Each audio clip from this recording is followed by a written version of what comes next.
سلام كم يصنحوا تافتواتن كبراتن تخاتل تددبي تي في نسعد زدالنا لكم حصرتن واناون زيناتات حجنا لكم قريبنا لنا كتكتاتلونا عدمنايو بكندي ارسته نطبتاتهم كنفلم قلفن زلاقن مفتحي بمسارة سمع بريتوريا تمزابلتي دحننتهم تحليونا مربتهم كملسو مقبار مخانو مكتل بريزيدانت ايتماني لاسفا حبيرهم መንግስት ኢትዮጵያ በመሰረቱ ለፕሪቶሪያ ወረርት ኃይልታት ካብ ግዛት ትግራይ አውጪው ወሕስን ሰላማውን በዝኾነ መገዲ ና መረበቶም ንክምልሶም ተመዛበልቲ ጸውያም አቦረዳ ሐውዜን አብዝ ሕጂዋን ብርክ ዝበሉ ወገናት በሕማም ዓሶይ ጥቁዕ ስለዘለው ሕብረተሰብ ውልቃውን ከባቢያውን ጽሬቱን ንኽሕሉ ቤጽሕፈት ጥዕና ታወረዳ አትሐሳሲቦም መንግስት ኤርትራ ማእሰርቲ ከም ጸንሑ ዝገለጾም ተወለድቲ ትግራይ ፈትሑ በአንፈት ዓዲ ኋላ ራማ ናብ ዓዶም ከም ሰደዶም ከንቲባ ከተማ ራማ አረጋጊጾም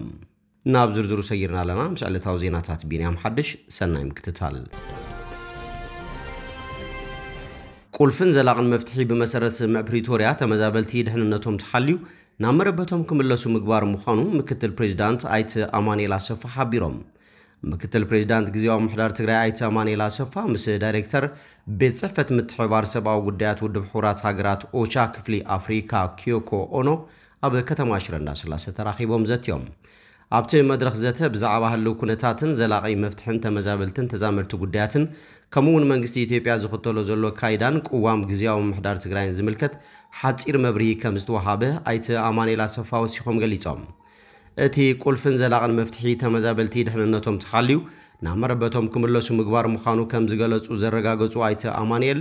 ተመዛበልቲ ድሕንነቶምን ሰብአዊ መሰሎምን ተሓልዩ ናብ መረበቶም ንክምለሱ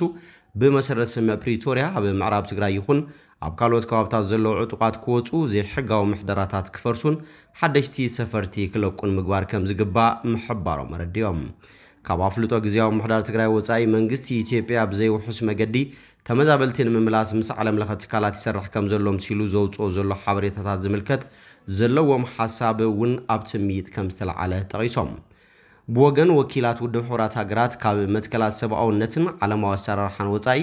ንህዝቢ ናብ ሓደጋ ዘእቱ ኩነታት ክፍጽሙ ይኹን ናብ ፖለቲካዊ ጉዳያት ከኣትዉ ከም ዘይኽእሉ ምግላጾም እውን ኣመላኺቶም እተን ዳይሬክተር ኣብ ጻንሒተን ኩነታት ተመዛበልቲ በኣካል ዜረን ክዕዘባን ኣብ ሰሜን ምዕራብ ዘለዉ ትካላት ሰብኣዊ መሰላት ክዝትያን ትጽቢት ከም ዝግበር እውን ምክትል ፕሬዝዳንት ግዚያዊ ምሕዳር ትግራይ አይተ አማኑኤል አሰፋ ሓቢሮም መንግስት ኢትዮጵያ በመሰረቱ ለፕሪቶሪያ ወረርት ኃይልታት ካብ ግዛት ትግራይ አውጪው ወሕሱን ሰላማውን በዝኾነ መገዲ ናብ መረበቶም ንክምልሶም ተመዛበልቲ ወገናት ጸውዖም ንጽላል ሲቪል ማሕበረሰብ ምዕራብ ትግራይ ሓዊሱ በአትሓባርነት 7 መዳርክቲ ትካላት ዝኽሪ 50 ዓመት ቁሉዕ ጽንተታዊ ኩናት ትግራይ መልኪቱ ኣብ ማእከል መዕቆብ ተመዛበልቲ ሰብዓ ካሬ ስነ ስርዓት ጸሎትን ምብራህ ጥዋፍን ተኻይዱ ኣብ ስነ ስርዓት ምብራህ ጥዋፍን ተመዛበልቲ ወኪሎም ሓሳቦም ዝገለጹ አይተ ካሕሳይ ታደለም 3 ዓመት ዝደፈነ ውዕል ፕሪቶሪያ ብዘይ ምትግባሩ በአዛብዕ ንብላዕ ኣለና ብጥሜት ብሕማም ብቁሪ በአስሓይታ ብድምፂ ኣልቦ መሳርሒ ንጸንት ኣለና ተስፋና ተመናሚኑ መዓልታዊ ሞት የጋጥም ከም ዘለዮም ገሊጾም ዲያስፖራ ትግራይ ከም ትልሙድ ድምፂ ኮኖም መልእኽቶም ዘመሓላለፉቶም ወገናት እቲ ውዕል ንኽትግበር ማሕበረሰብ ዓለም ሓጋዛይ ግዲኡ ንኽዋጻእ ሓቲቶም ብሰላማዊ መገዲ ውሕስኖም ተሓልዩ ናብ መረበቶም ንኽምለሱ ኩሉ ትግራዋይ ኣብ ጎኖም ኮይኑ ንኽቃለስ እውን ተላብዮም ኣብ ስነ ስርዓት ዝኽርን ምውላዕ ጥዋፍን ተረኺቦም መልእኽቲ ዘሕለፉ ቀሺ ወለኺዳን መርሻ እዛ ዓለት ብኽልተ መልክዕና ንዝክራ ብምባል ቁሉዕ ጽንተታዊ ኩናት ተኣውጁ ካብ ብውሱል ጥረ ተሪፍና ካብ መረበትና ዝተመዘበልናላ ከምኡውን ውዕል ፕሪቶሪያ ተፈሪሙ ድምፂ ሰላም ሰማዕናላን ንኽትረግማ ኾነ ንኽትምርቓ ዘይትምቹ ዕለት እያ ክብሉ ገሊጾማ መንግስትና ብእንብሎ መንግስቲ ኢትዮጵያ ካብ ምዉቕ መረበትና ተመዛቢልና ሕሱም ስቃይን መከራን ንሕልፍ ኣለና ዝበሉ ቀሺ ወለኺዳን መርሻ ኣብዚ 21 ክፍለ ዘመን በኣራዊትና ተበላዕና ሰኣን መድሓኒት ብሕማምን ጥሜትን ንሃልቐለና ክብሉ ገሊጾም ሰብዓ ሓገዝ ወሃብ ትካላት ከም ዝወፃ ብምሕባር ካብ ተጠዋርነትን ተመጽዋትነትን ወፂና ሰሪሕና ናብ እንበልዐሉ መረበትና ንክንምለስ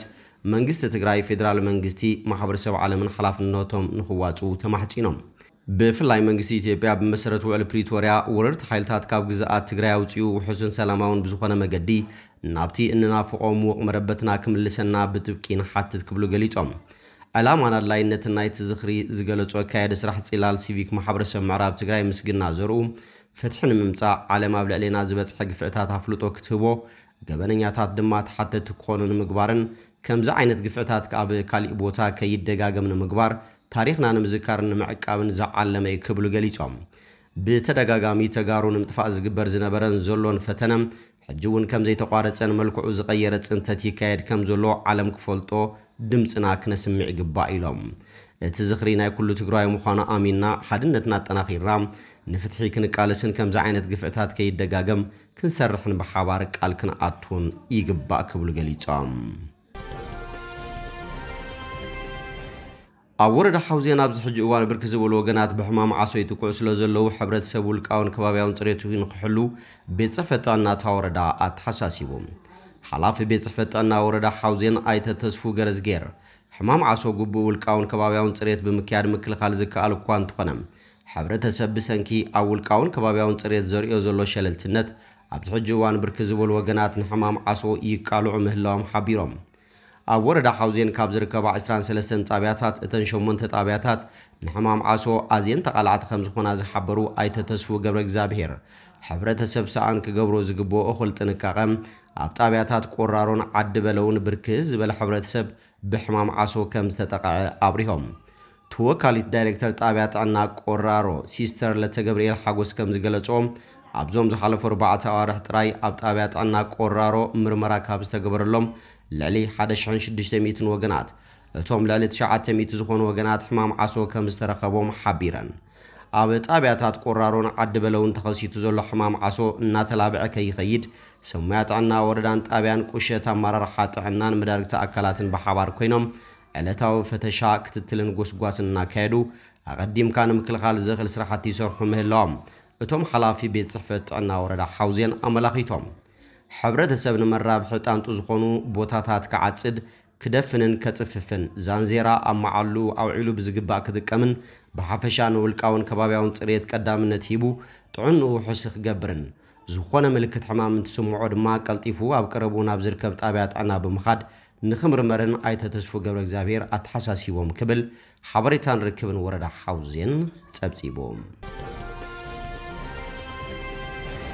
መንግስቲ ኤርትራ ብማእሰርቲ ከም ዝጸንሑ ዝገለጾም ተወለድቲ ትግራይ ፈቲሑ ብኣንፈት ዓዲ ኋላ ራማ ናብ ዓዶም ከም ሰደዶም ከንቲባ ከተማ ራማ ኣይተ ብርሃለይ ግርማይ ኣረጋጊጾም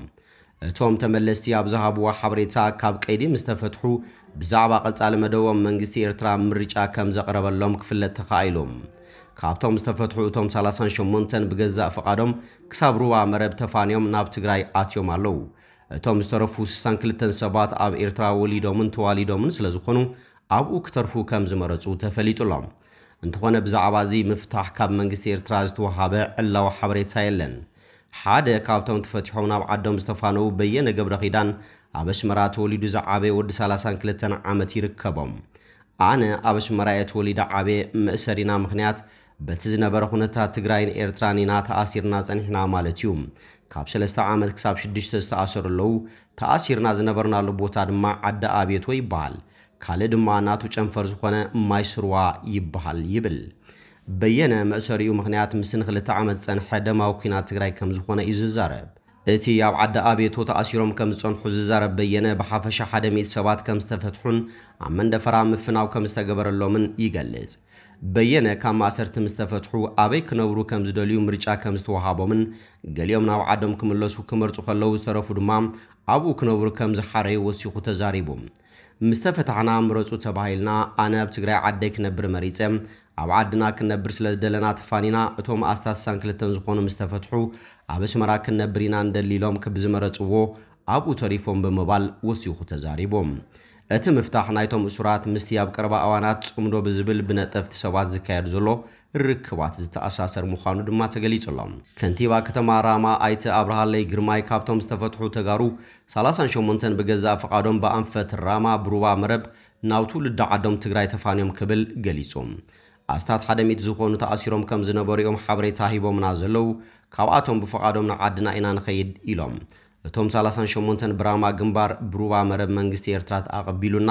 ንሕዳንማ ናይ ጸጥታ ኣካላትን መሓወር ፖሊስን ሒዝና መኪና ጌርና ተቐቢልናዮም ኣብ መዕረፊ ቦታ ተቐሚጦም ኣለዉ ቅድሚ ሎም እውን ኣብ ኤርትራ ኣብ ቀይዲ ዝጸንሑ ተወለድቲ ትግራይ ብኣንፈት ባድመ ራማን ዛላምበሳን ከም ዝተፋነው ይዝከር ኮይኑ ግና ከምዞም ናይ ሎም ምርጫ ከይተዋሃቦም ናብ ዓዶም ከም ዝተሰጎጉ ዝገለጹ ኮይኖም ገሊኦም ኣብ ኤርትራ ተወሊዶም ዝዓበዩን ኣብ ትግራይ ዝርከቡ ዝማዶም ዘይፈልጡን ብምዃኖም ኣብ ጸገም ከም ዝወደቁ ይዛረቡ ካብኡ ዝነቐለ ስድራን ንብረትን ገዲፎም ስለ ዝመጹ ተመሊሶም ናይ ምኻድ ሓሳብን ትልምን ከም ዝነበሮም ድማ ይገልጹ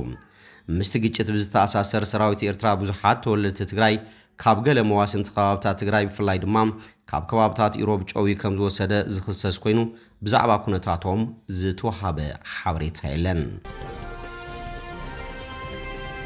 እምበር ከስፍትዋትን ክቡራትን ተኸታተልቲ ደደቢት ቲቪ ነሰዓት ዘዳለናልኩም ዜናታት ነዚኦም ይመስሉ ስለትምክታልኩም ኣመስጊና وخالد ساوند راخب سسنا ينعهم